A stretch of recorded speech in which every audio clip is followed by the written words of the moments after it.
గురువుగారు ఎన్నో ప్రతిబంధకాలు అనే మాటను వింటూ ఉంటాం. అవును. ఎన్నో ప్రతిబంధకాలు. అవును. మరి ఈ బోధకాలు, ప్రతిబోధకాలంటే ఏమిటి?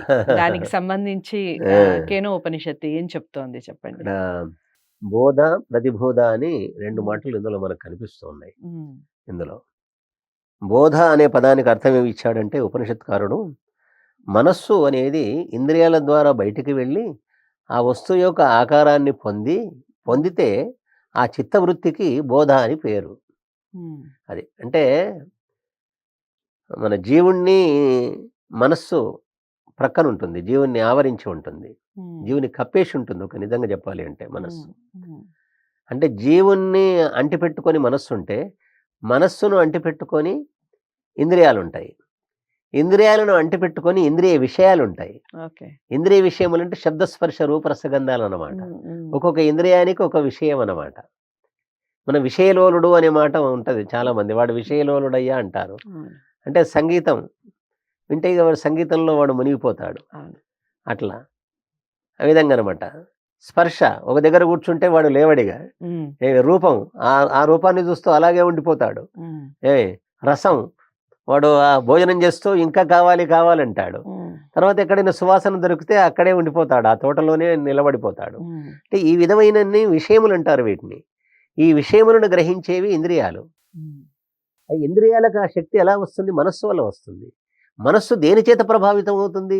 జీవుని చేత ప్రభావం అవుతుంది. హ్మ్. ఒక్కొక్క పరస్పరం అన్నమాట ఓదానికి. జీవుని చేత మనస్సు, మనస్సు చేత ఇంద్రియాలు, ఇంద్రియాల చేత విషయములన్నీ గ్రహింపబడుతూ ఉంటాయి. హ్మ్. అయితే ఏ మనస్సయితే ఇంద్రియముల ద్వారా బయటికెళుతుందిది. హ్మ్. మనస్సు ఎక్కడికైనా వెళుతుంది. హ్మ్. క్షణంలో అమెరికాకెళుతుంది. హ్మ్. ఏవండీ? క్షణంలో అంతరిక్షానికెళుతుంది. హ్మ్. క్షణంలో చంద్రలోకానికెళుతుంది, ఇంద్రలోకానికెళుతుంది, అవును. సూర్యలోకానికి వెళుతుంది. ఆ మనస్సుకంత పవరుందన్నమాట. హ్మ్. అది. యోగ శాస్త్రంలో విభూతి యోగంలో మనస్సు గురించి చెప్తాడు. సంయమం, హ్మ్. ధారణ, ధ్యాన సమాధులకు సంయమం అని పేరన్నమాట. హ్మ్. అంటే మనస్సును నువ్వు ఎక్కడికైనా పంపించొచ్చు. హ్మ్. పూర్వకాలం లోపల ఈ వీళ్ళు ఋషులైనటువంటి వాళ్ళు తమ మనస్సును పంపించి హ్మ్. వైద్య చికిత్స చేసిన వాళ్ళున్నారు. హ్మ్. ఆ! చాలా గొప్పవాళ్ళున్నారక్కడ. మామూలు విషయంగా తన మనస్సునక్కడ పంపించేస్తారు. వీడు పోడు. పరకాయ ప్రవేశము అంటే ఈ జీవుడు ఈ శరీరాన్ని విడిచిపెట్టి ఇంకో శరీరంలో ప్రవేశించడం గాదు. మనస్సు పరక ఆ! ప్రవేశించడం. మనస్సు ప్రవేశించడమే పరకాయ ప్రవేశము అన్నమాట. హ్మ్. మనస్సును ప్రవేశింపజేయడం అన్నమాట. ఎవరి మనస్సులో ఏముందో తెలుసుకోవడానికి యోగులైనటువంటి వాళ్ళు తమ మనస్సును ఆ మనస్సుతో అనుసంధానం జేస్తారు. హ్మ్. ఇది సిస్టమ్ యోగ శాస్త్రంలో ఉన్నదది. ఓకే. నేను నా మనస్సును వారి మనస్సుతో హ్మ్. అనుసంధానం జేస్తే వారి మనస్సులో ఏం ఆలోచనలున్నాయో నాకు తెలిసిపోతాయన్నమాట. హ్మ్. అది. కాబట్టి మనస్సు ఇంద్రియాల ద్వారా బయటికెళ్ళి హ్మ్. ఆ వస్తువు యొక్క ఆకారాన్ని హ్మ్. ఏవండీ తెలుసుకొని ఆకారాన్ని జీవునికి తెలియజేస్తది. హ్మ్. ఇప్పుడు నాకెవరు తెలియజేస్తున్నారు? నేను లోపట ఉన్నాను. హ్మ్. ఏవండీ నన్నెవరు చూడడం లేదు. హ్మ్. నన్ను నేనే చూసుకోవడం లేదు. కానీ ప్రపంచాన్ని నేను చూడగలిగాను. ఈ హ్మ్. ప్రపంచాన్ని నాకు ఎవరు చూపించగలుగుతున్నారు?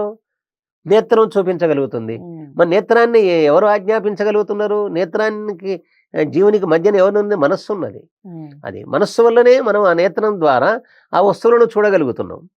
కాబట్టి ఇక్కడ ఈ రూప జగత్తును హ్మ్. మనం దర్శించడానికి మనస్సు కంటే ముఖ్యమైనది ఏమీ లేదు. దీన్ని హ్మ్. బోధ అంటారు. హ్మ్. దీన్ని బోధ అంటారు. అంటే మనస్సు అనేది ఇంద్రియాల ద్వారా బయటికి వెళ్ళి, హ్మ్. ఆ వస్తువు యొక్క ఆకారాన్ని ధరిస్తే దానికి బోధ. ఇది మంచి పద్ధతి కాదు. హ్మ్. మనం రోజు జేసే పని ఇదే అన్నమాట. ఓకే. ప్రపంచాన్ని జూస్తూ ఉన్నాం. కొంతమంది కళ్ళద్దాలు నల్ల కళ్ళద్దాలు పెట్టుకుంటారు వాళ్ళు. హ్మ్. హ్మ్. నేను అడిగాను ఓ పెద్ద మనిషిని, 90 ఏళ్ల పెద్ద మనిషిని. బయటి దృశ్యాలు ఎక్కువగా చూడకుండా ఉండడానికి నేను ఈ పని జేసినానన్నాడాయన. కళ్ళు కనిపించకుండా ఉండడం క కనిపిన్ కళ్ళు కనిపిస్తలేవని అద్దాలు పెట్టుకోలేదు నేను. హ్మ్. బాహిర ప్రపంచాన్ని ఊకే చూడకుండా ఉండడానికి ఈ నల్లని కళ్ళద్దాలు ధరించాను అన్నాడాయన. హుహు. అంటే రూప జగత్తును ఎక్కువగా దర్శించడం అన్నమాట. ఇది బోధ. ఆ బుద్ధి ఆ పని చేస్తే దాన్ని బోధ అంటారు. హ్మ్. కానీ ప్రతిబోధ ఉందే మీరడిగారు. హ్మ్. బోధ అంటే ఏమిటి? ప్రతిబోధ అంటే ఏమిటి? హ్మ్. ప్రతిబోధ అంటే ఏమిటంటే దానికి విరుద్ధమైందనమాట. ఏమిటంటే అది మనస్సును సమాధి స్థితి ద్వారా ఏకాగ్రం చేయడం అన్నమాట. అది. సమాధి స్థితికి వెళ్ళిపోవడం మనకు. హ్మ్. ధ్యానంలో మనస్సుంటుంది. హ్మ్. మనస్సులో భగవంతుని మనం ధ్యానం చేస్తాం. హ్మ్. ఆ బుద్ధి ఏం చేస్తుంది? మన జీవుడిని భగవంతునితో ఏకం చేస్తుంది. సమాధి స్థితిలో భగవంతునితో మనం కలిసిపోతాం మనం. ఉమ్, అసలు ప్రతిరోజు మనకు తెలియదు గానీ నిద్రాస్థితిలో భగవంతునితో కలిసే ఉన్నాం. ఉమ్, జాగ్రత్త అవస్థలో, స్వప్నావస్థలో, నిద్రావస్థలో, తర్వాత ఆశ్చర్యం ఏమిటి అంటే సమాధ్యవస్థలో మనం భగవంతునితో కలిసే ఉన్నాం. కానీ ఇన్ని అవస్థలలో కలిసి ఉన్నటువంటి మనం ఏ మోక్షం కావాలని కోరుకుంటున్నాం. ఉమ్, కానీ ఇన్ని అవస్థల్లో ఆయనతో కలిసి ఉన్నామనే సంగతి మర్చిపోతున్నాం. ఉమ్, మన దగ్గరే ఉంది కావలసింది. ఉపనిషత్తులు ఏం చెప్తాయంటే నీకు కావలసినటువంటి నిధులు నీ కాళ్ళ కిందనే ఉన్నాయి, కానీ నువ్వు తెలుసుకోవడం లేదు. ఉమ్, అది తప్పిపోయిన జంతువును పద చిహ్నములతో పట్టునట్లుగా విస్మరించిన ఆత్మతత్వము బుద్ధితో నిరుగంగవలయును అంటుంది ఉపనిషత్తు. ఉమ్, మరిచిపోయినటువంటి ఆత్మతత్వం ఏదైతే ఉన్నదో దాన్ని బుద్ధితో తెలుసుకోవాలి. ఎట్లా? ఓ జంతువు తప్పిపోయిందనుకోండి, ఆ పదముల యొక్క గుర్తులను బట్టి ఆ జంతువును మనం గుర్తుపట్టుకోవాలి, ఉమ్, ఆ పని మనం చెయ్యాలి. ఇక్కడ భగవంతుణ్ణి కూడా ప్రపంచాన్ని గుర్తించడానికి బుద్ధి ఎట్లా ఉపయోగపడుతుందో ఉమ్, భగవంతుణ్ణి గుర్తించడానికి కూడా బుద్ధి ఉపయోగపడుతుంది. అయితే ఆ బుద్ధి ఎంతవరకు పని చేయాలనో అంతవరకు పని చేసి అది పక్కకు జరుగుతుంది. కాబట్టి ఏకాగ్రం చేస్తుంది. అంటే ఈ బుద్ధి ఏ బుద్ధి వల్ల మనము ఏకాగ్ర చిత్తులమై లేకపోతే పరమాత్మని యందు మాత్రమే నిలబడగలుగుతామో సమాధి స్థితిలో, ఉమ్, దానికి ప్రతిబోధ అని పేరు అన్నమాట. right. ఇది పూర్తిగా ఆధ్యాత్మికమైంది తల్లి.